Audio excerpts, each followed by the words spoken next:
Redis. Bonjour à tous. Rebonjour à tous. On va donc ouvrir ce webinaire sur la campagne du projet sportif fédéral. N'hésitez pas à intervenir sur le chat dans l'onglet questions pour pouvoir poser vos questions. Vous le trouverez en bas à droite de votre écran. Si vous avez des remarques plus générales comme les bonjours, vous pouvez le faire dans le chat classique. Mais pour tout ce qui est questions et pour qu'on puisse bien s'y repérer, pensez à les mettre dans l'onglet dédié. Qui est en bas à droite, oui, effectivement. Sachez aussi que ce webinaire vous sera envoyé sur l'adresse avec laquelle vous vous êtes connecté dès la fin de ce temps, que nous avons donc 1 heure à peu près à passer ensemble, donc jusqu'à 19 h. Et que les documents de la campagne PSF seront mis sur l'extranet fédéral à partir de demain, certainement, donc la note d'orientation et les notices complémentaires. Nous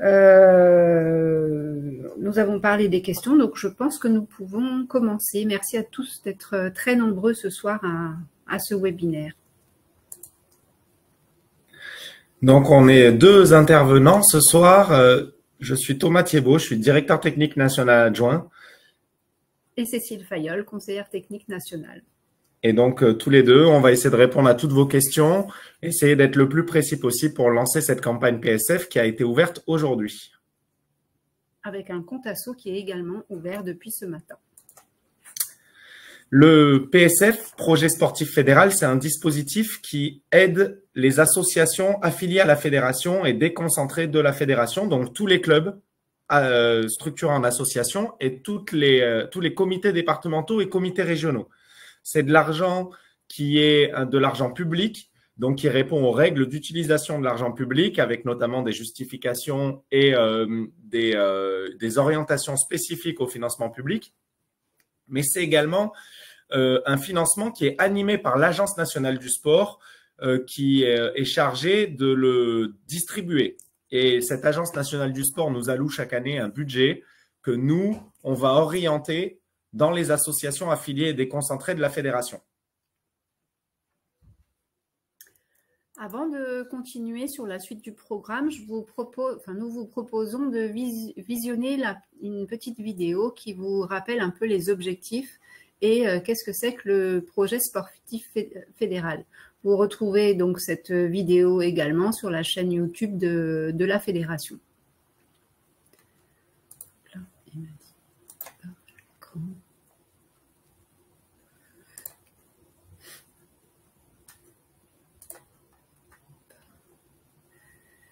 J'espère que vous voyez bien. Découvrez le dispositif PSF, conçu pour soutenir les associations Sport pour tous dans la mise en œuvre de projets sportifs et éducatifs accessibles à tous. Mis en place en 2019 par l'Agence nationale du sport, le projet sportif fédéral est un dispositif de subvention visant à développer la pratique sportive sur l'ensemble du territoire, en alignement avec les orientations ministérielles. Le PSF s'inscrit pleinement dans notre projet fédéral national qui repose sur 5 piliers essentiels: l'expertise, l'innovation, la reconnaissance et la représentation, la responsabilité et enfin, la solidarité. Pour un sport toujours plus inclusif, éthique et dynamique, chaque année, la fédération rédige une note d'orientation annuelle en définissant les projets éligibles. Pour être éligible au PSF, votre structure doit répondre à des critères précis tels que l'affiliation, la conformité des projets, le respect des délais ou la présentation de documents essentiels. Ces éléments sont détaillés dans la note d'orientation. Dès lors que la campagne PSF annuelle est ouverte, vous pouvez soumettre vos projets de façon dématérialisée via la plateforme Le Compte Asso. Cet outil vous permet de déposer votre dossier de demande de subvention, modifier vos informations administratives, déposer vos comptes rendus financiers d'action. Pour être étudié, votre dossier doit être complet et comporter les documents suivants: votre projet associatif, un exemplaire de vos statuts, la liste des dirigeants de votre association, votre dernier rapport d'activité approuvé, votre budget prévisionnel annuel, l'ensemble de vos documents comptables. Des centaines de projets ont été soutenus grâce au PSF, impactant des milliers de pratiquants à travers la France. Vos idées méritent d'être réalisées. Soumettez votre projet, c'est une opportunité unique de développer vos actions locales.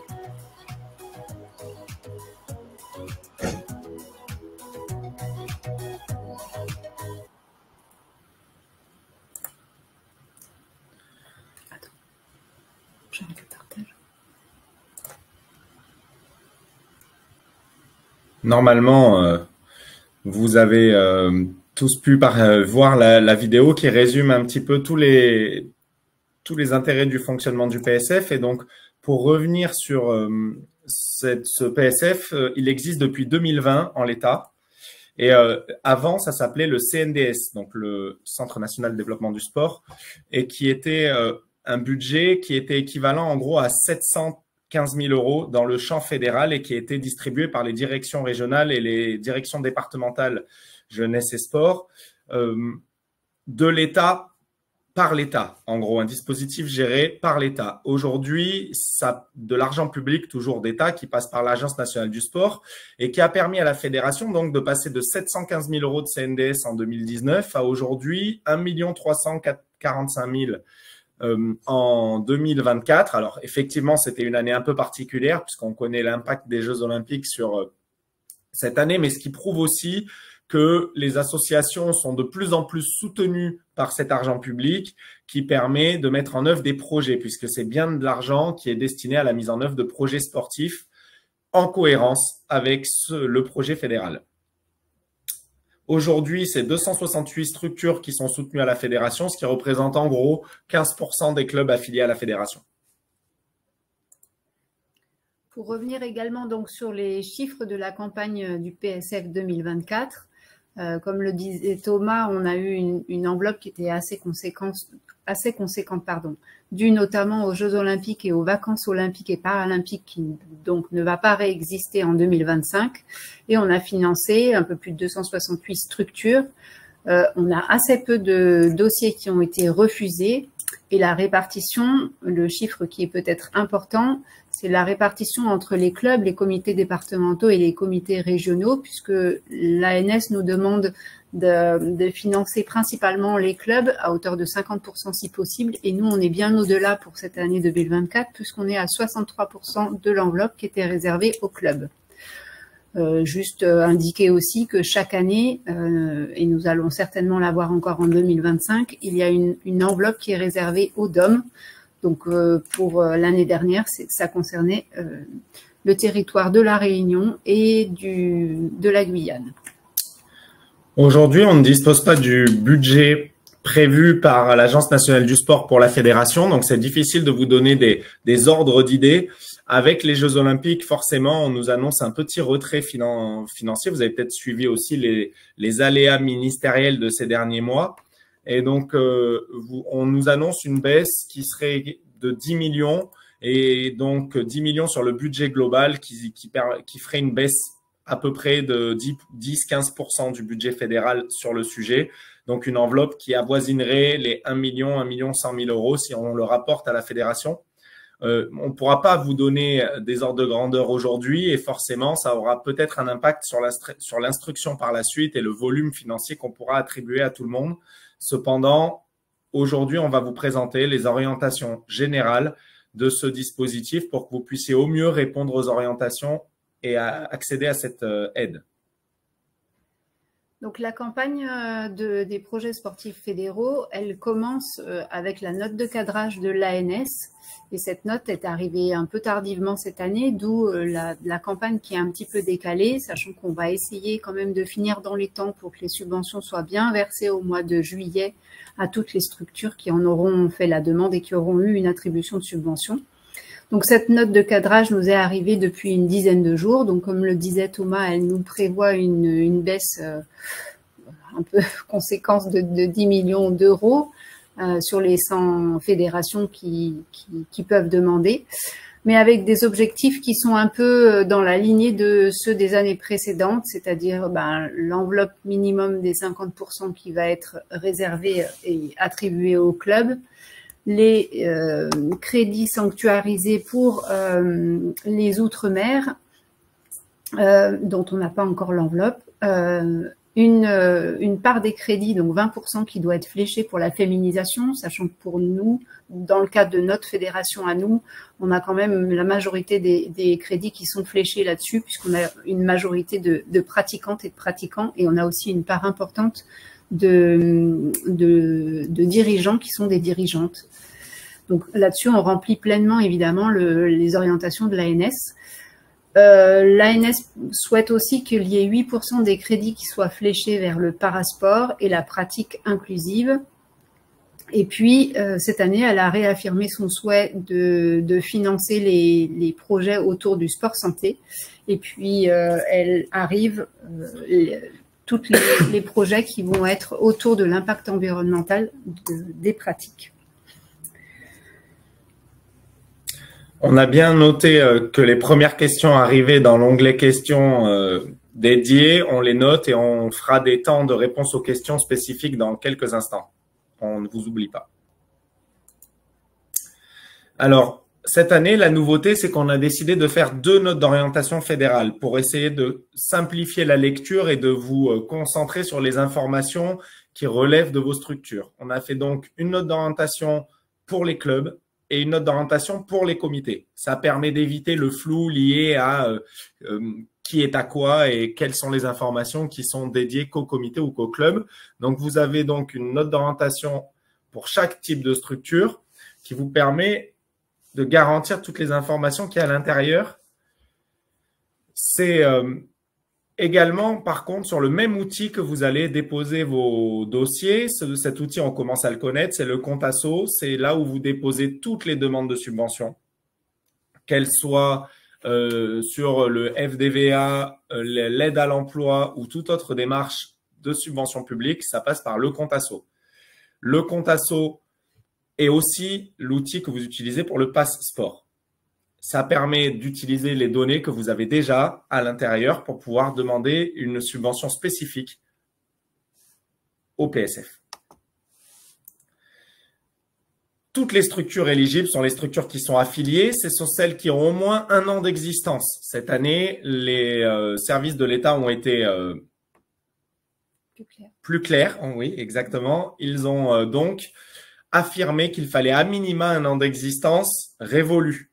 Donc, il n'y aura pas de négociation possible pour les structures qui ont ouvert en septembre et qui demanderaient en mars une subvention. Ce ne sera pas possible. Et on nous a demandé d'être rigoureux là-dessus parce que dans notre bienveillance culturelle à la fédération, on essayait de permettre à tout le monde de pouvoir accéder à l'aide. Cette année, ce ne sera pas possible. Il faudra au moins 1 an d'existence révolue et des comptes certifiés.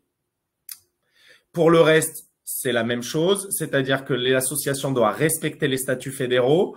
Ça paraît logique, mais pour certaines dispositions, ce n'est pas toujours le cas, notamment en termes de prise de licence, puisque dans les statuts, tous les adhérents de l'association doivent être licenciés. Justifier des actions financières l'année précédente dans des comptes rendus financiers 2024, du PSF 2024. Renseigner son dossier dans les délais prévus. Rendre un dossier complet et avoir un projet associatif, on y reviendra. Pour les comités départementaux et régionaux, nous avons mis une règle supplémentaire qui est que les fonds propres ne doivent pas excéder 3 ans de fonctionnement et donc que le compte de résultat doit être… les fonds propres doivent être mobilisés pour financer des projets si cet argent est supérieur. Ouais. Pour traiter les dossiers, nous avons 2 commissions qui se réunissent. Une commission régionale qui permet de traiter les dossiers des clubs. C'est donc les référents régionaux, président du comité régional, CTR, et un référent des comités départementaux, un référent des clubs qui sont désignés en assemblée générale du comité régional. Et ensuite, des élus et techniciens nationaux qui vont traiter des dossiers des clubs. Pour les comités, c'est une commission nationale qui se réunit avec tous les référents nationaux qui vont traiter des dossiers des comités et puis harmoniser les décisions prises en commission régionale pour les clubs, notamment s'il faut refaire rentrer l'enveloppe dans les moyens qui nous ont été donnés.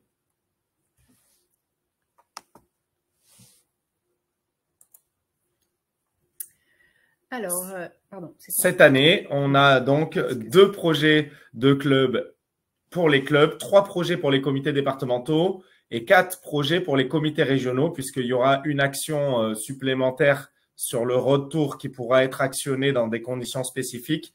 L'idée, c'est de recentrer le nombre de projets sur des projets qui sont vraiment impactants et qui permettent le développement de vos projets et du projet fédéral, et donc revenir à 2 projets maximum pour les clubs et 4 pour les comités régionaux, qui est une baisse d'1 projet par rapport à l'année dernière. Alors, les projets éligibles, donc comme l'a dit Thomas, c'est toi? Ah non, vas-y, vas-y. Seront donc là sur cette slide, vous avez 2 entrées, une entrée ANS et une entrée fédération. Donc quand vous allez remplir votre dossier sur le compte asso, vous allez avoir une obligation de renseigner tout d'abord la modalité de l'aide. Donc c'est l'aide au projet que vous allez voir sur la 3e ligne. Ça c'est une petite une vision du compte asso. Je sais pas si... Et ensuite, vous allez devoir renseigner un des 3 objectifs opérationnels de l'ANS, comme l'année dernière. Ce sera le développement de la pratique, la promotion du sport santé ou le développement de l'éthique et de la citoyenneté. Vous ne pourrez choisir qu'un seul objectif par projet. Et sur chacun des objectifs que nous propose l'ANS, nous avons choisi 10 modalités ou 10 orientations que nous allons définir juste un peu après. Donc, il y en aura 5 possibles sur le développement de la pratique, 3 sur le sport santé et 4 sur l'éthique et la citoyenneté. Donc, ces déclinaisons fédérales, elles sont répertoriées sur la note d'orientation sous forme d'un tableau que je vous montrerai juste après. Et donc, la première déclinaison, développement de la pratique sportive, elle se décline en donc promouvoir le loisir sportif.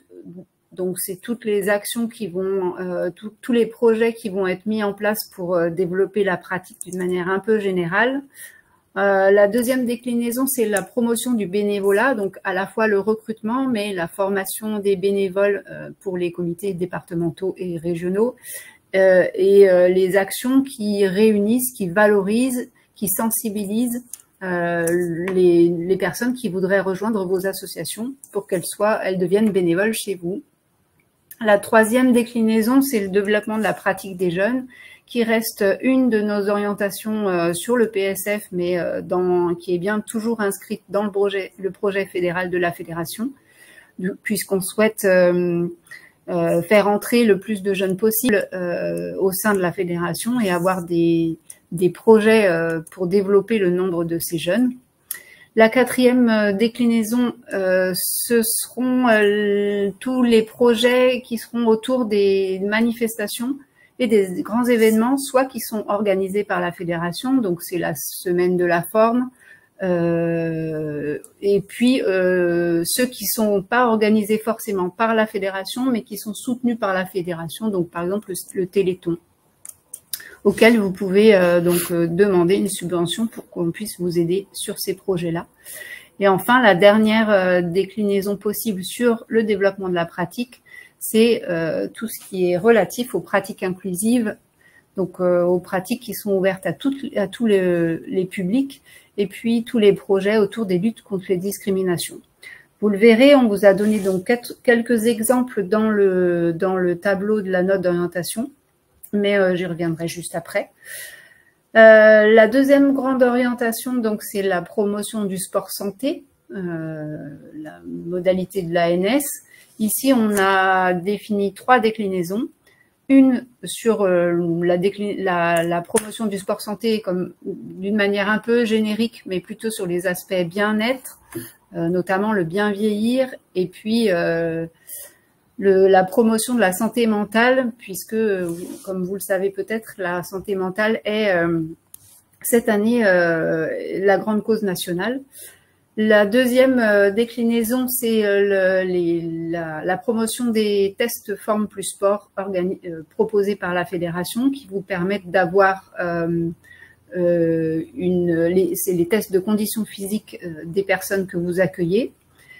Et là, enfin, la troisième déclinaison sur le sport de santé, c'est l'accès à la pratique pour le public sédentaire et notamment les personnes qui sont en surpoids ou celles qui sont atteintes de maladies chroniques.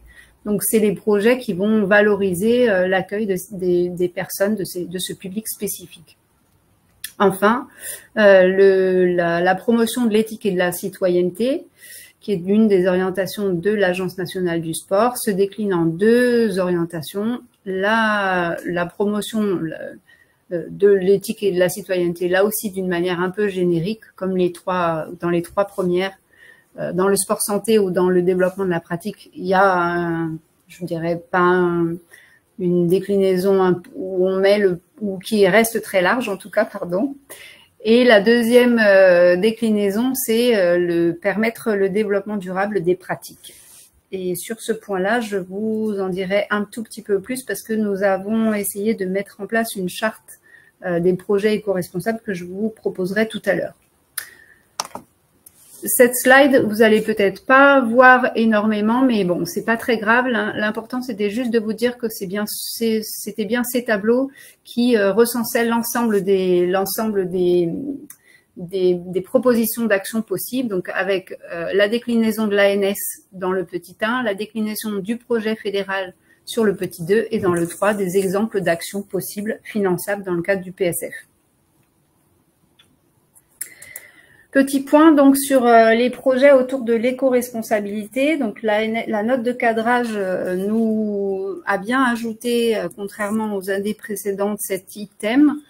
Et la fédération s'engage de plus en plus sur les projets éco-responsables et souhaite les soutenir au niveau national, au niveau départemental, régional, mais aussi au niveau des clubs. Donc, on espère qu'il y aura des projets intéressants qui sortiront qui seront financés avec le PSF autour de ces questions-là. On a souhaité juste que au moins une des trois items de la charte du cahier des charges éco-responsable qu'on vous propose, qui est dans la note d'orientation, soit suivi, c'est-à-dire qu'il faut que les projets aient un impact direct sur la réduction de notre impact carbone, que ces projets soient peut-être des projets de sensibilisation, d'éducation à l'éco-responsabilité, et ça peut être aussi des projets qui sont peut-être innovants ou qui sont exemplaires pour la fédération sur cette thématique-là.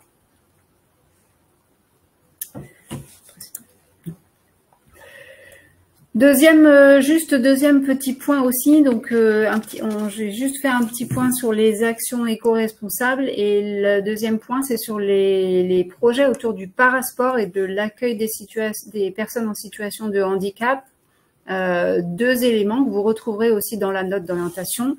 Une obligation pour toutes les structures qui ont des subventions dans le cadre du PSF de se référencer dans l'Handi-Guide des sports, comme l'année dernière. Donc, pour rappel, l'Handi-Guide, c'est un annuaire interactif qui permet aux associations de se référencer et qui permet aussi aux personnes en situation de handicap de trouver un club ou un lieu où elles sauront qu'elles pourront être accueillies, et où il y a des projets qui sont mis en place pour accueillir les personnes en situation de handicap. Donc, une obligation, n'oubliez pas, à chaque fois que vous êtes financé dans ce cadre-là, de vous inscrire sur la plateforme. Le lien sera sur la note d'orientation. Et puis, vous avez aussi un deuxième site internet qui s'appelle Club Inclusif, qui a été mis en place assez récemment par le Comité paralympique sportif français, après les JOP de 2024, et qui est un site qui a l'objectif de sensibiliser et d'accompagner les clubs qui souhaitent mettre en place un accueil des personnes en situation de handicap.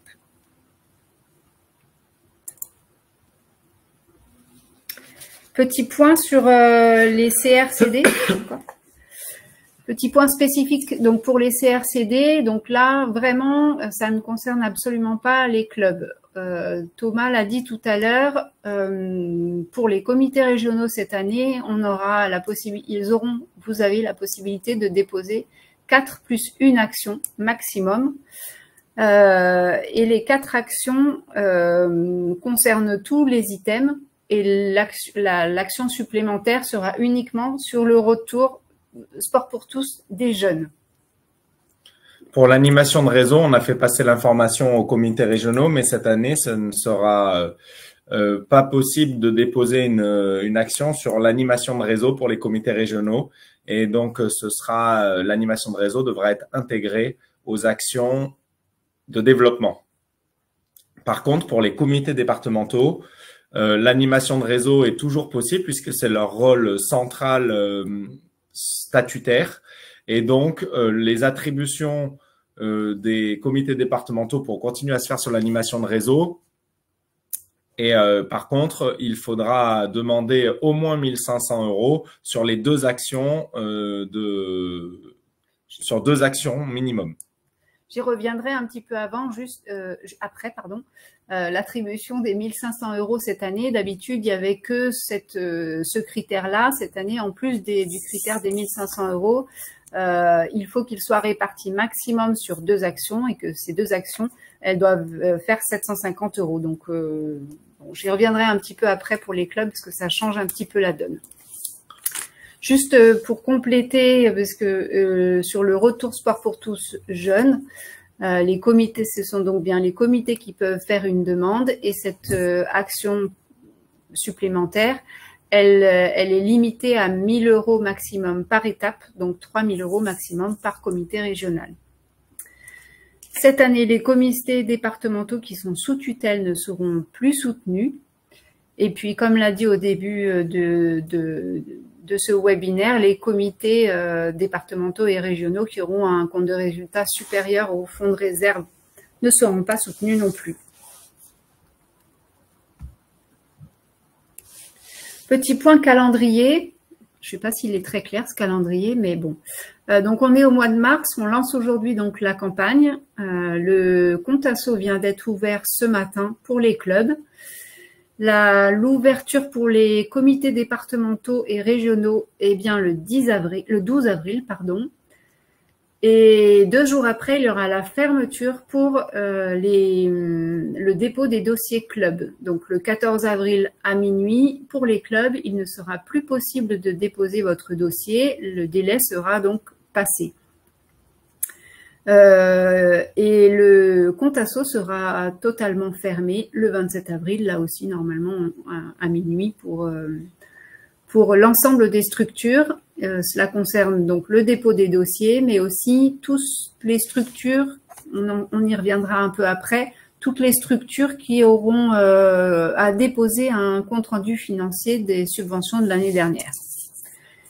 Ensuite, pendant tout le mois de mai, les commissions régionales se réuniront et puis début juin, les commissions nationales pour que nous puissions transmettre les éléments à l'ANS courant mois de juin et que les subventions soient versées, on espère, au mois de juillet.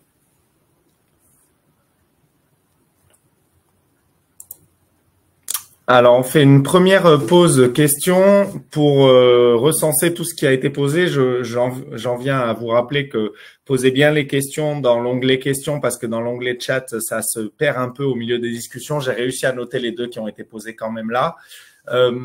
D'abord, pour vous dire que oui, les planches de présentation seront accessibles sur l'extranet. Avec cet enregistrement de ce webinaire, vous allez avoir les 2 documents. Vous n'êtes pas obligé donc de noter tout ce qui est affiché à l'écran. Je vais poser les questions à Cécile qui va essayer d'y répondre. Les clubs qui ont participé à 2 heures de sport au collège et qui ne sont plus éligibles puisque les règles du 2 heures de sport au collège ont changé, il y a un club qui souhaite savoir s'il y a des dérogations possibles ou s'il peut y avoir un dispositif identique en primaire. Alors nous, il me semble qu'on ne va pas, évidemment, on n'a pas les mêmes moyens que là c'était des aides qui étaient proposées par l'éducation nationale, donc ça on ne remplacera pas, c'est sûr. Par contre, vous pouvez toujours demander une aide dans le cadre de la promotion de la pratique des jeunes dans ce cadre-là, au titre du PSF. Donc oui, après on n'a pas les mêmes moyens, ça c'est sûr. Ce qui est sûr, c'est qu'il n'y a pas de dispositif spécifique de la pratique. Effectivement, avec le redécoupage des collèges éligibles, il y a eu des changements. Nous, on pourra éventuellement vous soutenir dans le cadre d'un projet général de développement de la pratique des jeunes qui pourrait vous amener à intervenir en collège. N'hésitez pas à poser ce projet-là dans le PSF, on le soutiendra, mais ce ne sera pas un dispositif structuré comme 2 heures de sport au collège qui est vraiment le lien avec le collège et l'association sportive. Vous pouvez toutefois solliciter en direct les écoles primaires ou les collèges pour leur demander de monter un projet avec eux, puisqu'ils ont quand même des budgets spécifiques. Dans le cadre d'une subvention d'État, ce sera via le PSF dans un projet plus général de développement de la pratique des jeunes. Autre question, si on a fait une demande de subvention FDVA mais qu'on n'a pas eu de réponse, est-ce que je peux faire la même demande pour le PSF et au cas où la subvention accordée serait insuffisante? Alors, théoriquement, encore une fois, le projet sportif fédéral, c'est une subvention pour un projet spécifique. Le FDVA, c'est plutôt pour le fonctionnement de l'association. Donc, normalement, ça ne devrait pas être les mêmes demandes de subvention et du coup, les mêmes attributions. C'est important de se dire que le projet sportif fédéral vise à financer des projets. Le FDVA, c'est le fonctionnement et développement de la vie associative. Donc, c'est vraiment le financement de l'organisation des clubs. C'est pas des projets de développement. Donc, normalement, c'est 2 financements différents. Par contre, vous pouvez intégrer la demande FDVA dans un projet de développement de votre club dans le cadre du PSF. C'est-à-dire que dans le budget, vous ferez apparaître l'aide FDVA. Et à ce moment-là, vous serez sur un cofinancement puisque le PSF soutient le développement de projets qui sont cofinancés. Donc, n'hésitez pas à faire 2 demandes, FDVA et PSF. Le FDVA plutôt pour le fonctionnement du club, le PSF pour un projet de développement qui peut intégrer de l'argent du FDVA sans problème. Donc, n'hésitez pas à demander les deux, ces 2 financements complémentaires qui peuvent vraiment soutenir vos associations. J'ajouterais qu'on souhaite cette année, mais déjà l'année dernière, ne plus aider dans le cadre du PSF les projets qui ne sont pas vraiment des projets et qui indiquent juste un créneau de pratique sportive à un horaire particulier, quel qu'il soit, avec pour principale dépense la rémunération d'un animateur ou de l'achat de matériel. Ça rentre finalement dans le fonctionnement global de l'association. Je me permets d'apporter une réponse à la question. Un an d'existence, c'est bien d'existence du club. C'est pas d'affiliation à la fédération. Toutes les associations affiliées sont éligibles. Pour être éligible au PSF, il faut bien avoir un club qui a un an d'existence à la fédération ou pas. Il y a une question sur pouvez-vous expliquer la notion de 3 fois le fonds propre? Ça concerne déjà que les comités départementaux. C'est uniquement pour les comités départementaux. Et donc, en gros, le calcul, il est simple, c'est-à-dire que les fonds propres sont tous les fonds qui restent à une association quand on a additionné année après année les résultats du compte de résultats. Et donc, ces fonds propres ne doivent pas excéder 3 fois le budget annuel. Pourquoi? Parce que une association n'a pas vocation à cumuler des bénéfices et a vocation à investir ces bénéfices dans le développement. Et en fait, c'est une sorte de soutien privilégié des associations qui investissent leurs fonds dans le développement. Et donc, l'idée, c'est de soutenir les associations qui vont se développer et qui n'ont pas forcément en caisse les moyens de le faire. Et on a considéré que les comités départementaux qui avaient plus de 3 ans devant eux de fonctionnement pouvaient très bien investir cet argent-là et qu'on pouvait réserver l'argent du PSF à d'autres associations. D'autres questions?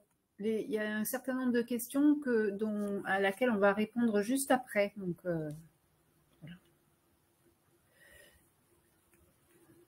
Alors, j'ai eu une subvention de PSF l'an dernier pour un projet. Et je ne peux pas, cette année, pour le même projet et la continuité de ce projet, demander une subvention. Si, tout dépend du projet qui est, encore une fois, si c'est l'année dernière, vous avez demandé l'ouverture, une subvention pour l'ouverture d'un créneau horaire, par exemple, on a dû peut-être le prendre en compte l'année dernière. Cette année, si votre créneau il est ouvert et qu'il n'y a pas de projet particulier supplémentaire sur ces créneaux horaires, non, effectivement, cela ne sera pas pris en charge par le PSF. Par contre, si vous avez un projet, je sais pas, d'inclusion qui accueille les personnes en situation de handicap et qui chaque année est remis au sein de votre association, bien sûr qu'un projet peut être financé plusieurs années de suite. C'est important de comprendre que le PSF, c'est un projet sportif qui n'a pas vocation à financer des sections. Les sections sont financées par les adhésions des participants. Par contre, le projet sportif fédéral a vocation à financer des projets de développement vers de nouveaux publics, vers de nouvelles activités, vers de nouvelles intentions générales, santé, inclusion, qui, eux, nécessitent de l'argent public pour porter ces politiques publiques. Et donc, il faut bien faire la distinction. On peut financer plusieurs années d'affilée le même projet si on est bien dans ce cadre-là. Par contre, les sections de pratique, elles ont pu être soutenues à un moment pour initier la démarche, mais elles n'ont pas vocation à être soutenues chaque année par le PSF. Autre question. Les années précédentes, les comptes rendus pouvaient être déposés jusqu'au 30 juin. C'est encore le cas cette année. Les comptes rendus de subvention peuvent être déposés jusqu'au 30 juin. Cependant, pour demander une action PSF, il est essentiel de déposer un compte-rendu financier de l'année N-1. On vous demandera donc de déposer un compte-rendu intermédiaire au moment du dépôt de subvention, c'est-à-dire un compte-rendu qui ne sera pas forcément finalisé puisque les actions pourront courir jusqu'à fin juin, mais ce sera obligatoire de déposer ce compte-rendu intermédiaire et ensuite, vous devrez le compléter d'un compte-rendu final avant le 30 juin. Mais on y répondra, ouais. On le reverra juste après. Il y a bien, donc, autre question, est-ce qu'il y a un minima sur la subvention attribuée? Oui, en effet, mais pareil, on y répondra peut-être juste après. C'est pourquoi, vu l'heure, je vous propose peut-être de passer à la deuxième partie. On finira les questions après. Encore une question. Juste une dernière question. Donc, sur les fonds, le minima de subvention, on va y répondre juste après. Il y a une question sur le développement durable. À quoi correspond le développement durable? Le développement durable est accompagné d'une note spécifique qui précise ce qu'on attend par le développement durable. Cécile a évoqué tout à l'heure les 3 catégories d'actions qui pourront être déposées, mais nous, on a décidé de vous proposer une note spécifique au développement durable que vous pourrez retrouver tout à l'heure. On vous la présentera. Je l'ai déjà présentée. Elle a été présentée, mais on vous la, vous la trouverez dans les pièces jointes à la note. Vous pouvez aller chercher dans la note, on a tout détaillé pour que vous puissiez ranger les actions et que vous puissiez vous dire à quoi ça correspond. Quand on est dans une section d'association, il est important de communiquer les comptes de l'association globale parce que c'est bien l'association globale et son numéro de SIRET qui est soutenu. Vous pouvez joindre les deux si vous avez les deux. Même si la seule section affiliée à la Fédé, vous êtes obligé de présenter les comptes généraux de l'association parce que c'est une obligation légale. Donc, pensez bien à expliquer ce distinguo. Les associations multi-affiliées peuvent très bien demander du PSF dans plusieurs sections, mais il est important que vous présentiez le compte de résultat de la structure globale. Vous êtes également obligé de présenter tous les documents de l'association globale, puisque c'est bien l'association qui va être soutenue et c'est elle qui va être responsable à la fin et non pas le président de section qui va être responsable, mais le président de l'asso. Par contre, on va vous demander le rapport d'activité de votre section, qui est aussi à insérer dans les documents à joindre au dossier PSF. Pour d'autres questions techniques, sur le retour, on répondra aux questions en direct avec les référents retour. Il y a effectivement des éléments budgétaires qui sont posés, mais Églantine, je te propose qu'on se recontacte en direct pour le retour. Ça sera plus simple que dans le cadre de ce webinaire. N'hésite pas à nous faire un mail pour avoir une réponse là-dessus. Pour l'ouverture d'un créneau d'activité physique adaptée, il est possible de demander, si c'est bien un projet de développement, vers un public spécifique dans le cadre du sport santé. Ce sera juste limité, tout ce qui est achat de matériel, c'est limité à 500 € hors taxe par unité. Pour ce qui est des comptes qui doivent être certifiés, ce n'est pas une obligation associative, sauf si votre association… perçoit plus de 153 voilà. 000 € de subventions publiques. Exactement. Et donc, ce n'est pas obligatoire, sauf si l'association est dans ce cadre-là. Alors, pour le développement durable, est-ce que le simple achat de matériel est éligible? Alors, un achat de matériel, que ça, c'est pas non plus possible comme dans le cadre général du PSF. C'est-à-dire, on ne peut pas faire une action que en achetant du matériel, que ce soit du matériel de pratique sportive ou un autre matériel, y compris sur le développement durable. Donc, il faut qu'il y ait un vrai projet autour des pratiques pour développer des pratiques plus durables. C'est important de vous dire que c'est le financement du projet sportif fédéral et que donc du coup, c'est un financement de projet sportif qu'on va mettre en place. Il peut y avoir là-dedans de l'achat de matériel, mais ça ne peut pas en soi constituer un projet sportif. Donc effectivement, des fontaines à eau ou des poubelles, c'est pas tout à fait les aspects sportifs qui sont développés, même si effectivement, on sait que faire en sorte que nos pratiques soient plus durables, ça passe aussi par là, par la gestion des déchets, par la limitation de l'eau qu'on peut utiliser. Et la dernière question était posée dans le chat, c'était la tranche d'âge de la pratique des jeunes. La fédération a décidé que la tranche d'âge éligible était le 0-25 ans. Donc, elle est plutôt très large.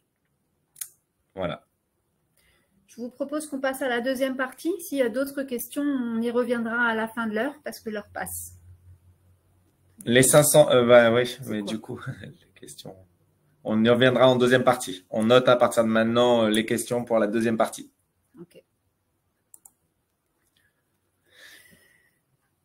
Alors, dans cette deuxième partie, on va juste faire un rappel sur comment on constitue son dossier, évidemment sur le compte asso, obligatoirement sur la plateforme de dépôt.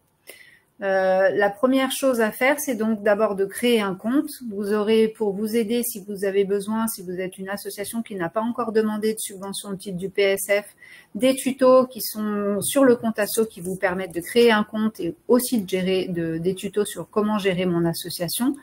Ce compte asso, il vous permet il vous demandera d'indiquer votre numéro SIRET, le numéro de récépissé de préfecture, mais aussi le numéro d'affiliation.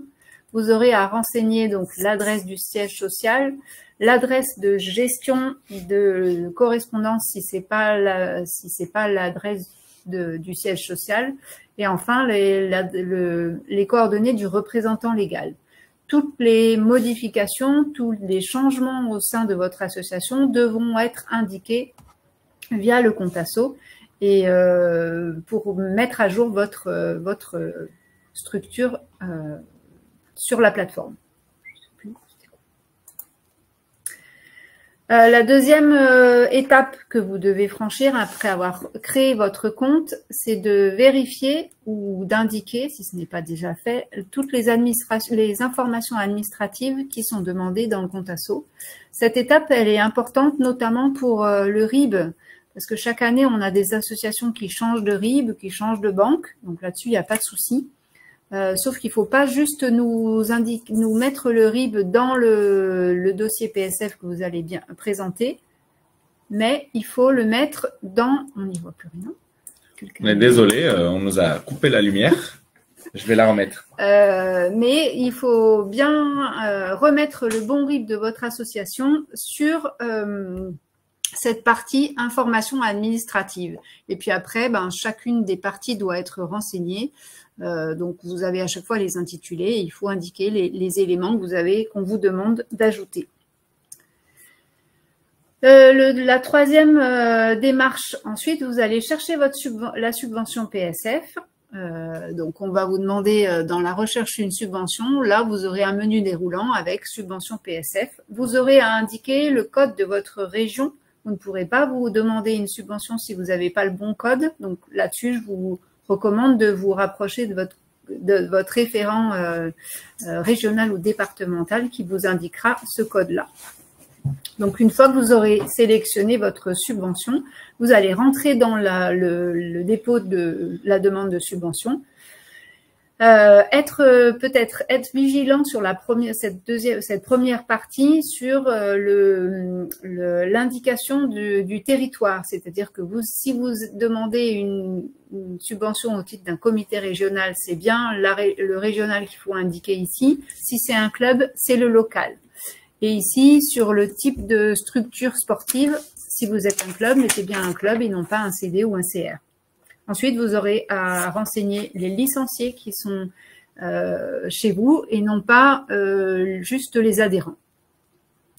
On continue la procédure. Vous avez un certain nombre de documents à déposer avant de pouvoir renseigner vos projets. Donc, on a essayé de récapituler tout ça ici. Donc, vous avez la liste en tout début de diapo. Là, tout de suite, on vous a mis un récapitulatif de tout et ce à quoi servent les pièces. Dans les éléments notables, on vous a mis dans les outils dédiés au financement du PSF, on vous a mis un modèle de projet associatif qui, pour les clubs qui n'en ont pas écrit un, peut leur permettre de le faire de manière assez simple. C'est vraiment une trame pour pouvoir vous permettre de répondre à cette obligation-là, parce que c'est une obligation qui est fixée par l'État et que chaque année, on se rend compte que certains clubs n'en ont pas. Le projet associatif, ce n'est pas le rapport moral de votre AG. Le projet associatif, ce n'est pas non plus une phrase pour dire je fais du loisir sportif. Le projet associatif, c'est constitué de qui est l'association, qui sont les gens de l'association, qu'est-ce qu'ils veulent faire et comment ils veulent le faire. 3 questions simples qui permettent de dire un diagnostic de ce qu'est l'association, le projet commun et comment on s'organise pour le faire avec les moyens. C'est très simple et c'est dans une trame qu'on vous a proposé en outil qui vous permet d'être guidé dans l'écriture de ce document-là. Si vous ne l'avez pas déjà. Je reviens sur les pièces. Non. Dans les pièces que vous avez ici, elles sont toutes obligatoires, même si elles ne sont pas indispensables au dépôt dossier sur le compte asso. Le compte asso, parfois, est bloquant pour certaines pièces et ne l'est pas pour d'autres. Ce n'est pas parce que la pièce n'est pas bloquante qu'elle n'est pas obligatoire. C'est bien les règles de subvention publique qui fixent ces pièces-là. La fédération en a rajouté une qui est la note explicative du budget par action pour qu'on ait une explication de l'engagement financier que vous allez faire avec le PSF. Mais toutes ces pièces-là sont obligatoires. Donc, pour l'expérience vécue, évitez de mettre des documents blancs ou des documents répétés pour distinguer, par exemple, le compte de résultat du bilan. Évitez de mettre 2 fois le compte de résultat puisque les 2 sont obligatoires, par exemple. Cette année, on tentera, je pense que les référents régionaux, départementaux et nous essayons de faire un maximum pour accompagner les structures associatives. Mais vous voyez que la campagne, elle dure en gros 1 mois. On ne peut pas se permettre de faire 5 ou 6 retours aux associations quand il manque un document ou quand le document n'est pas le bon ou quand il y a un oubli. Donc cette année, on essaiera de faire une seule relance, c'est-à-dire vous déposez votre dossier, on vous répond s'il est complet ou s'il n'est pas complet surtout, et ensuite vous déposez vos documents. S'ils ne sont pas déposés, on prendra le dossier en l'état. Ce qui est important de se dire, c'est que tout le réseau fédéral est organisé pour vous accompagner, club et comité, et donc Anne, en parallèle pour l'Occitanie, mettait en lien un soutien du comité régional, mais c'est valable dans chaque région. Rapprochez-vous des référents qu'on vous présentera à la fin de ce webinaire pour que vous puissiez être accompagné dans la rédaction. N'oubliez pas que nous, on traite de vos dossiers et donc plus vous allez être en relation avec nous, quand je dis nous, c'est bien entendu toute l'organisation fédérale, et plus on va comprendre ce que vous voulez faire, pourquoi vous voulez le faire, et on va pouvoir instruire de manière juste et éclairée vos dossiers. Donc, surtout, rapprochez-vous de nous. Essayez d'éviter au maximum de déposer les dossiers à la dernière minute parce qu'après, on n'a plus le temps de mettre les bouts pour pouvoir comprendre le fonctionnement. Essayez de profiter du mois qui vous est donné pour faire tout ça ou des quelques semaines qui vous sont données là pour pouvoir faire le lien avec les structures fédérales et expliquer pourquoi vous déposez ce projet-là. Dans la constitution du dossier, ça répondra à une question tout à l'heure qui demandait la distinction entre le compte des résultats et le bilan. Les documents financiers sont obligatoires. Il faut un budget prévisionnel 2025 ou 2024-2025. Il n'est pas possible de donner le de prévisionnel 2024 en disant mon AG n'a pas eu lieu, je vous donnerai le 25 plus tard. Ce n'est pas possible parce qu'on ne peut pas instruire un dossier de subvention avec des actions sur 2025 sans avoir de prévisionnel général de l'association 2025. Je m'explique. On ne peut pas identifier des recettes dans un budget qui est celui de l'an passé. Donc, il nous faut bien le prévisionnel 2025, même s'il peut être modifié en AG ou pour l'AG, ça sera un prévisionnel provisoire qui explique à date la logique d'utilisation que vous souhaitez avoir dans l'association. Je vous éclaire aussi sur le fait que, par exemple, on va pouvoir regarder si le budget prévisionnel du projet présenté n'est pas égal ou supérieur au budget prévisionnel de l'asso. Parce que vous imaginez bien que si vous nous demandez une aide qui comprend 10 000 € de salaire, mais que le total de le salaire de l'asso est de 5 000 €, on va avoir un problème de cohérence, voire de transparence dans les documents qui nous sont présentés. Le compte de résultat, c'est donc bien le cumul des dépenses et le cumul des recettes de l'année comptable 2024 ou de la saison 23-24. Ce cumul-là finit par une balance qui est j'ai eu tant de recettes, j'ai eu tant de dépenses, je fais la soustraction, ça me donne un résultat. Ça, c'est le compte de résultat. Le bilan, c'est en gros la pièce qui permet de cumuler résultat après résultat tous les biens de l'association. Donc, c'est le cumul de toutes les années précédentes et du résultat de l'année qui permet de définir un actif. Et toutes les associations ont un actif, pour répondre à la dernière question, puisque toutes les associations ont cumulé des résultats. L'actif, il peut être financier en disant plus 1000 l'année dernière, moins 1000 l'année d'avant, plus 1000 l'année d'avant, ça me fait un actif de 1000 cette année. C'est aussi un actif en termes souvent de matériel, d'amortissement. Par exemple, j'ai acheté une voiture et puis je l'amortis sur 4 ans. Et au bout de 2 ans, il me reste la moitié de la voiture en actif. C'est donc tout un tas de calculs qui se font avec des compétences comptables qui sont parfois un peu complexes, mais pour des associations même petites, sont des documents obligatoires. Si l'association n'a que le compte de résultat, elle a le droit, puisque ce n'est pas un document obligatoire en termes associatifs, par contre, c'est un document obligatoire en termes de subvention publique. Il faut bien distinguer que ce n'est pas parce que on ne donne pas de subvention publique que l'association n'est plus une association. Par contre, on ne peut pas donner de l'argent public à une structure qui n'a pas de bilan comptable. C'est très important. Il se peut que pour les associations, il y ait un espace de tolérance avec des bilans très simples qui soient juste l'addition-soustraction des années précédentes. Pour les comités, ce n'est pas possible. On sera intransigeant sur le fait que tous les comités départementaux doivent avoir un bilan et tous les comités régionaux aussi, parce que c'est à la fois une obligation réglementaire, mais c'est aussi une obligation statutaire au niveau de la fédération. C'est des obligations légales qui sont pas de la rigueur fédérale, ce qui sont parce que c'est de l'argent public et que l'utilisation de l'argent public passe obligatoirement par la tenue d'un bilan. Le rapport du CAC, lui, n'est nécessaire qu'au-delà de 153 000 € de fonds publics. Donc, commissaire au compte, CAC. Commissaire au compte, effectivement. Et puis, nous avons fait donc un webinaire au mois de janvier que vous pouvez retrouver là aussi en replay sur le site internet de la fédération, que vous pouvez aussi aller voir qui vous réexplique un tout petit peu ce que sont ces documents financiers obligatoires dans le cadre de la demande PSF. Je rajouterai qu'il y a eu une question sur le rescrit fiscal tout à l'heure. Non, le rescrit fiscal n'est pas obligatoire pour la subvention PSF.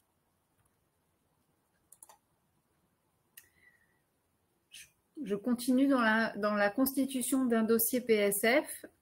Donc, on a vu qu'il fallait donc créer son compte, rentrer ses documents administratifs, ses informations administratives, déposer un certain nombre de pièces obligatoires et ensuite on rentre dans la construction des projets.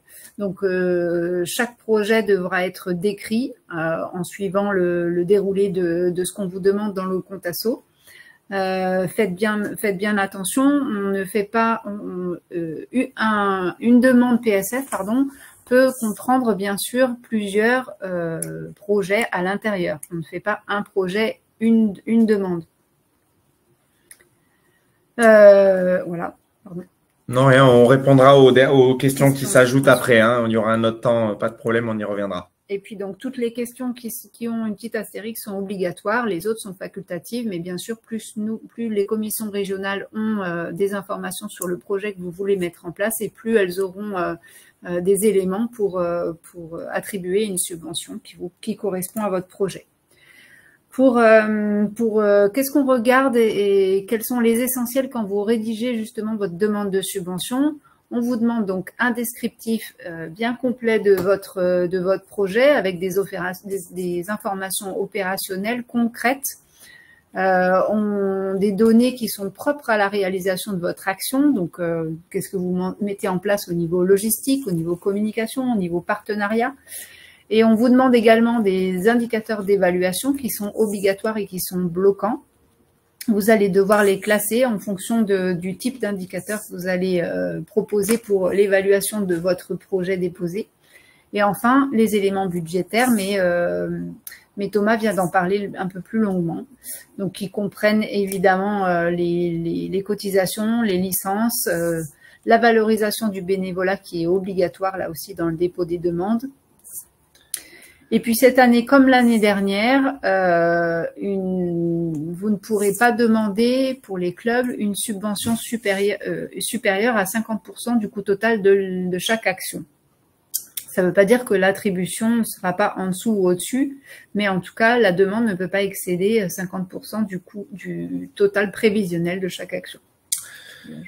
Je voulais juste ajouter que on est tout à fait au fait de ces subventions à force des années d'usage, et que il y a peu d'intérêt à transformer ce budget-là pour essayer d'avoir une subvention supérieure. On s'en rend souvent compte quand il y a une forme d'exagération sur certains aspects. Nous, on vous propose vraiment de vous rapprocher des équipes, de pouvoir discuter avec eux pour pouvoir échanger sur la constitution de ce projet de manière transparente pour qu'on puisse vraiment soutenir le maximum de projets et le maximum d'associations. C'est vraiment l'intention de la fédération, c'est de vous accompagner au maximum là-dessus. Donc, tout ce que vous pourrez faire en transparence avec nous sera reçu pour qu'on puisse vraiment amener le dossier au bout, et que vous puissiez être soutenu pour ces projets-là. Enfin, donc dernière étape, une fois que vous avez créé votre projet et que vous avez accolé à ce projet un budget prévisionnel de chacune des actions, que vous avez donc 1, 2 pour les clubs, 3 pour les comités, ou 4 ou 5 pour les comités régionaux, projets déposés, vous aurez à attester et à transmettre la demande. Allez bien jusqu'au bout, puisque on vous demande de la transmission et ensuite on vous redemande, êtes-vous sûr que vous voulez envoyer votre demande au service instructeur? Et là, il faut re-indiquer en effet oui. Et normalement, une fois que vous avez déposé votre dossier, que vous êtes allé jusqu'au bout de la procédure, vous devriez recevoir un mail de réception par le service instructeur. Et donc là, votre dossier a été transmis dans sa totalité et il passe sur une autre plateforme et il va être étudié par les commissions régionales. Si jamais il manquait un document, il y aurait donc un retour donc via le compte asso, là aussi, un retour pour demande de pièces complémentaires ou demande d'explication, mais un seul sera fait cette année. Les comptes rendus financiers des actions qui ont été financées dans le cadre du PSF 2024. C'est bien une obligation, comme chaque année, comme l'année dernière et comme l'année précédente, il n'y aura pas non plus de report possible du PSF qui a été attribué l'année dernière sur une action qui aurait lieu cette année. L'objectif, bien sûr, de ces comptes rendus, c'est de prouver que les dépenses, elles sont bien conformes à l'objet de la subvention qui a été attribuée. Donc, pour répondre je ne sais pas quelle personne qui demandait tout à l'heure, si on est une association qui demande cette année du PSF en 2025 et qui avait déjà obtenu une subvention en 2024, l'obligation, c'est de transmettre à minima un bilan intermédiaire pour le 27 avril, Si l'action est terminée, on peut donner évidemment le compte-rendu financier complet. Sinon, si les associations ne redemandent pas des subventions pour 2025, mais qu'elles ont obtenu une subvention en 2024, le compte asso est ouvert jusqu'au 30 juin. Le compte-rendu financier des actions fait partie de l'instruction du dossier PSF 2025, donc il est pris en compte par les commissions régionales. C'est pour ça qu'il faut le déposer pour le 27 avril pour qu'on puisse avoir une étude sur ce qui est indiqué dans ce compte-rendu financier. Juste pour compléter, ce compte-rendu financier, c'est bien un budget de l'action réalisée, donc il ne doit pas être identique au budget prévisionnel. Et puis, si jamais l'action ou le projet n'a pas pu se mettre en place et que donc la subvention n'a pas été utilisée, informez-en le référent territorial pour que malheureusement il y ait une demande de reversement de la subvention qui puisse ensuite se faire dans le courant de l'année 2025. Pour info, l'année dernière, en 2023, il y a eu un peu moins de 10 000 € qui ont été reversés parce que pour 8 dossiers différents, parce que les subventions n'ont pas été utilisées ou on n'a pas reçu de compte-rendu financier, ce qui fait finalement assez peu par rapport à l'enveloppe globale du PSF. Bien sûr, on aimerait bien qu'on arrive à 0. Donc ça, c'était juste pour vous montrer, je ne sais pas si vous voyez bien à l'écran, donc ça c'est un compte-rendu financier de l'année dernière. Et en fait, comme vous le voyez, les sommes dans la colonne prévision et dans la colonne réalisation au niveau des charges sont les mêmes.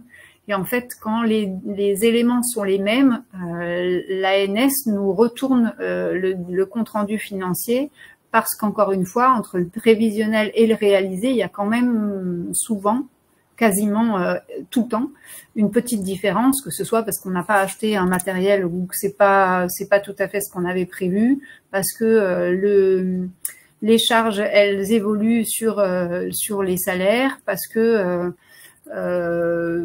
l'allocation de la salle qui au départ devait être à 100 €, ben elle est à 120. Enfin voilà, on parle bien de la réalisation des dépenses réelles qui ne doivent pas être identiques au prévisionnel. Pour terminer, avant de repasser sur les questions, et j'espère que ça y répondra entre autres, si vous faites une action et que vous avez des subventions dans le cadre du PSF, l'Agence nationale du sport nous réindique qu'il faudrait, si possible, sur tous vos documents de communication, que vous indiquiez, que vous mettiez son logo, bien sûr celui de la fédération aussi, mais aussi celui de l'Agence nationale du sport.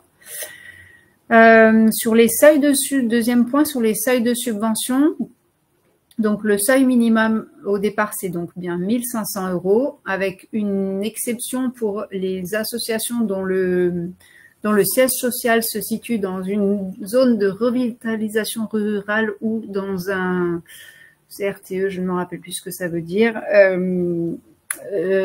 Ces documents-là, ils sont dans la note de cadrage de l'ANS, ils sont aussi dans le compte asso. Vous avez les zones.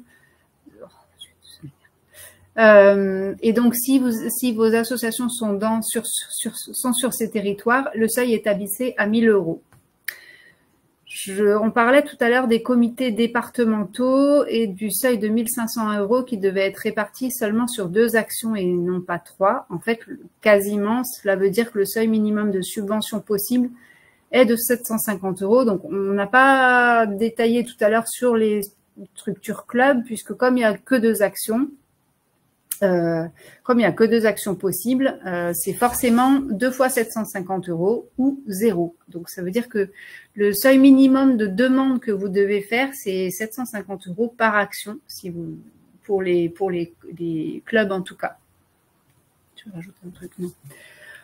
4e petit point, le contrat d'engagement républicain. Donc, quand vous allez demander une subvention, vous allez devoir cocher une case qui vous indique que en demandant une subvention au titre du PSF, vous vous engagez à suivre les règles républicaines.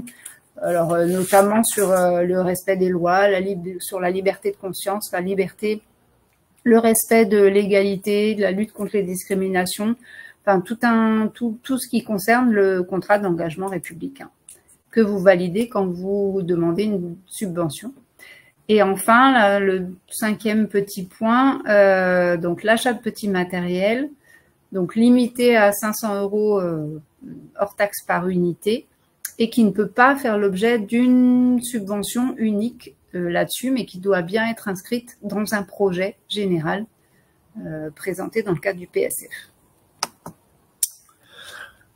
Alors, on rappelle ici la boîte à outils qui se trouve dans la note, donc disponible sur l'extranet. On vous a parlé tout à l'heure de la trame de projet associatif. Il y a également une trame de notes explicatives du budget pour que vous ayez les outils nécessaires pour remplir tous les documents pour pouvoir être financés. Des conseils pratiques, la vidéo de ce webinaire, les documents aussi de ce webinaire. On a un cahier des charges des projets éco-responsables pour vous permettre de répondre à toutes les questions sur l'éco-responsabilité, notamment pour tous ceux qui posaient des questions sur quels sont les projets qui sont compris ou pas dedans. Des tutos pour utiliser le compte asso et la note de cadrage global de l'ANS pour ceux que ça intéresse.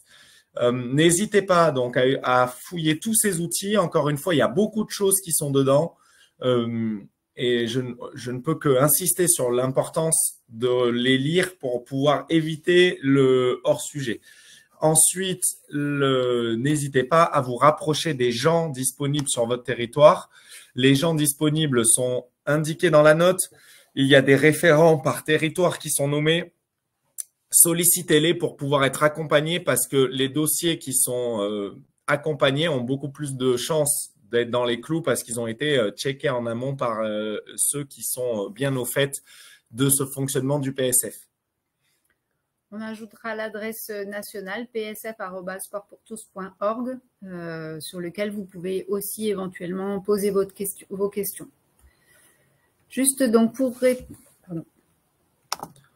On va finir sur les questions du chat et reprendre comme ça les dernières questions qui ont été faites avant de nous quitter sur ce webinaire.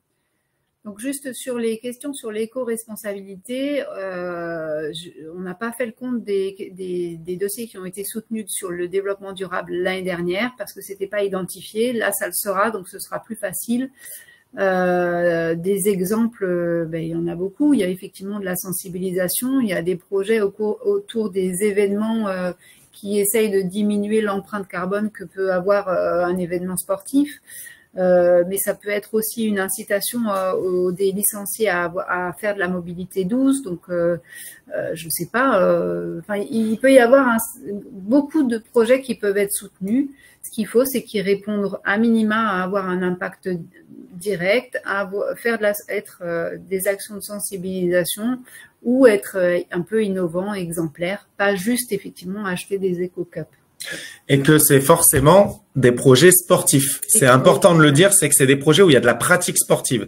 Donc oui, les ateliers de sensibilisation sont bien finançables, mais si c'est des ateliers de sensibilisation qui s'appuient sur la pratique sportive, de la même manière que tous les projets de mobilité douce, de sensibilisation ou de changement de comportement doivent s'appuyer sur de la pratique sportive pour pouvoir être financés.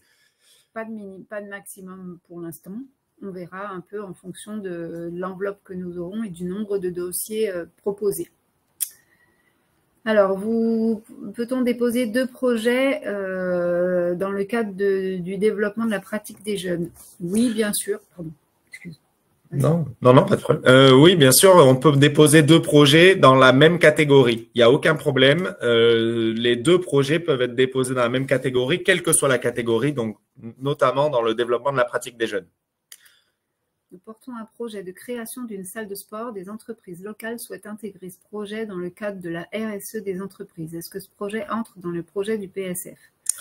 Alors, proposer une activité physique en milieu professionnel, oui, ça entre dans le cadre du PSF. Si c'est ça la question, si c'est la question logistique, administrative, d'intégrer une entreprise dans une salle de sport. Non, par contre, la pratique sportive est soutenue. Donc, si la question, je la comprends bien, oui, la pratique sportive en entreprise est soutenue pour permettre aux salariés d'avoir une activité physique pérenne puisqu'il s'agit d'une orientation du projet fédéral.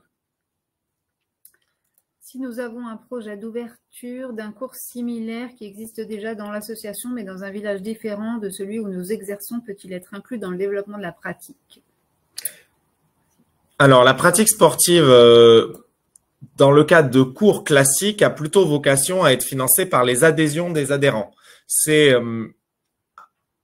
toujours difficile de savoir sans connaître le cours exactement, mais en gros, si vous ouvrez un cours d'une pratique sportive et que les adhérents payent leur adhésion, normalement, ce cours-là doit être autonome en termes financiers. Toutefois, si vous vous adressez à un public spécifique, si vous mettez en place des démarches particulières pour le lancer, si vous avez une intention particulière en termes de solidarité d'un des 5 piliers du projet fédéral, alors à ce moment-là, oui, bien sûr, il sera porté par le PSF, quelle que soit la nature de l'activité.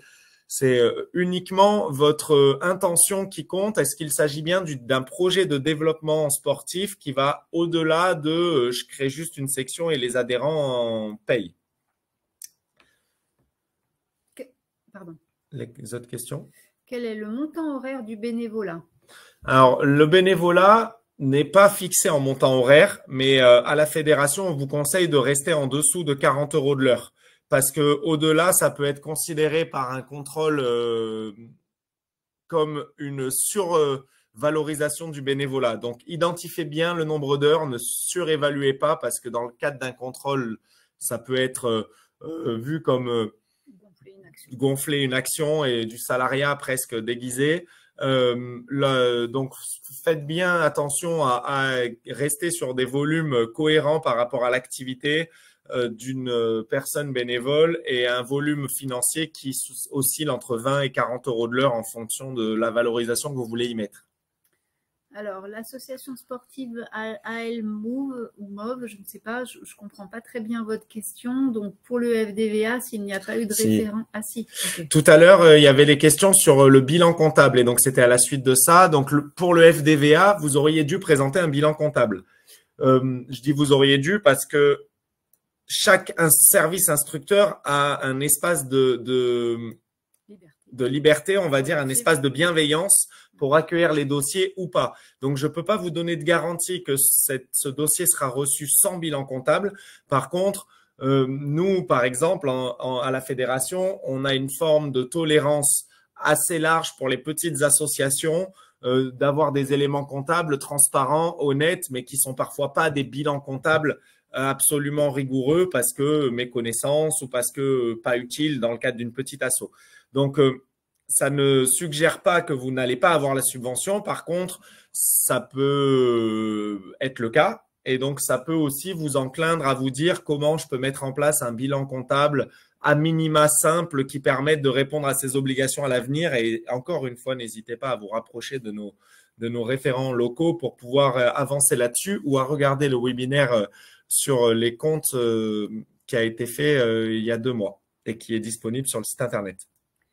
Pouvons-nous demander une subvention pour l'action dans l'objectif 1 et l'autre dans l'objectif 2? Oui, tout comme vous pouvez aussi demander une subvention dans 2 actions dans l'objectif 1 ou 2 actions dans l'objectif 2. C'est à vous de… Vous choisissez les actions dans les objectifs que vous voulez, même qu'ils se répètent ou pas. Pouvons-nous demander une subvention pour une action de promotion récurrente qui ne s'autofinance pas sans l'ANS, mais qui est indispensable au recrutement d'adhérents, donc de licenciés pour la fédération? Toutes les actions de promotion et de mise en valeur des associations et du projet fédéral sont bien intégrées au pilier une fédération reconnue et représentée.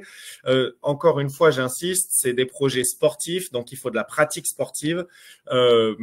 Et donc, la pratique sportive peut permettre de créer des journées portes ouvertes, des événements importants pour mettre en valeur l'association.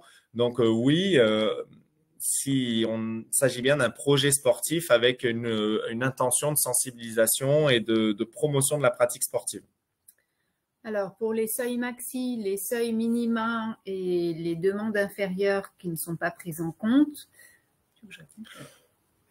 Oui, bah, les seuils, c'est donc bien le minima, le plafond étant le maxima, et donc une demande inférieure ne peut pas être prise en compte si la subvention globale est inférieure à 1 500 € et en plus les inférieure à 750 € pour les actions de club. Donc, pensez que chaque action doit être supérieure à 750 € et que l'ensemble doit être supérieur à 1 500 €. L'ANS souhaite petit à petit diminuer le saupoudrage des subventions et c'est pour ça qu'elle nous indique de mettre en place ces minimums de 750 € et de 1 500. Juste pour information, le seuil, c'est comme le seuil d'une porte, donc c'est en bas, donc c'est le moins, et le plafond, c'est comme le plafond d'une maison, c'est le dessus, donc c'est le max. Donc il n'y a pas de seuil maximal puisqu'il n'y a pas de plafond. Le plafond, c'est bien une limite qui va être la limite que nous, on se pose quand on va instruire en se disant bah, telle action, on va pas pouvoir la soutenir à plus de. Il n'y a pas de maximal dans les demandes. Sauf la règle des 50%, c'est-à-dire que si vous demandez une subvention PSF, il ne faudra pas que ça dépasse les 50% de votre budget prévisionnel d'action. C'est peut-être ça le seuil finalement. Donc voilà, on a fait le tour de toutes les questions qui ont été posées à un moment ou à un autre. Ce qui est sûr, c'est qu'il y a peut-être des questions qui vont arriver après. On est peut-être passé au travers d'une. N'hésitez pas à nous faire un mail sur l'adresse PSF, à faire un mail, on vous avait nos mails en début de présentation. N'hésitez pas à relire toutes les notes pour avoir toutes les informations dedans et à poser les questions à vos référents régionaux qui pourront vous accompagner et de manière le plus efficace possible pour aller déposer le dossier avant les dates limites. Eh ben, nous vous remercions d'avoir passé cette heure. On a dépassé un petit peu avec nous. On espère que vous réussirez à renseigner vos dossiers PSF et que nous aurons des magnifiques projets à subventionner. Vous retrouverez toutes ces informations sur l'extranet fédéral et la petite vidéo sur le YouTube de la fédération. Vous retrouverez également, comme je vous l'ai dit au début, on vous enverra le replay du webinaire sur votre adresse avec laquelle vous vous êtes connecté. Et puis, nous vous souhaitons de beaux projets et une belle campagne 2025. Tout à fait. Bonne soirée à tous, bonne campagne et puis à bientôt. Merci. Au revoir. Bonne soirée. Je termine. Je termine. Ouais.